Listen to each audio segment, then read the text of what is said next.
আসসালামু আলাইকুম ওয়া রাহমাতুল্লাহি ওয়া বারাকাতুহু।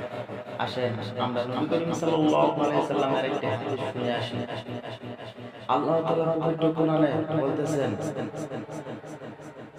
আদ-দুনিয়া সিজনুল মুমিনিনা ওয়া জান্নাতুল কাফির। দুনিয়াতে মুসলমানদের জন্য কয়েকখানা এবং কাফেরদের জন্য বেহেশতের খানা। আল্লাহ তাআলা কেন পবিত্র কোরআনে কথা বললেন?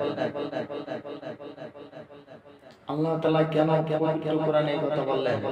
ভাই, মুসলমানরা তো দুনিয়াতে যা ইচ্ছা তাই করতে পারে না।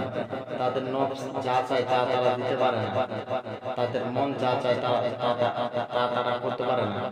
কিন্তু কাফেররা তো যা ইচ্ছা তাই করতে পারে। আল্লাহ তাআলা এই জন্যই বলছেন, আদ-দুনিয়া সিজনুল মুমিনিনা ওয়া জান্নাতুল কাফির। দুনিয়াতে মুসলমানদের জন্য কয়েকখানা এবং কাফেরদের জন্য বেহেশতের খানা। যদি আমার ভিডিওটি ভালো লাগে প্লিজ লাইক কমেন্ট শেয়ার করবেন। ইউটিউব থেকে দেখে থাকলে সাবস্ক্রাইব করবেন, ফেসবুক পেজ থেকে দেখে থাকলে ফলো করবেন। আসসালামু আলাইকুম।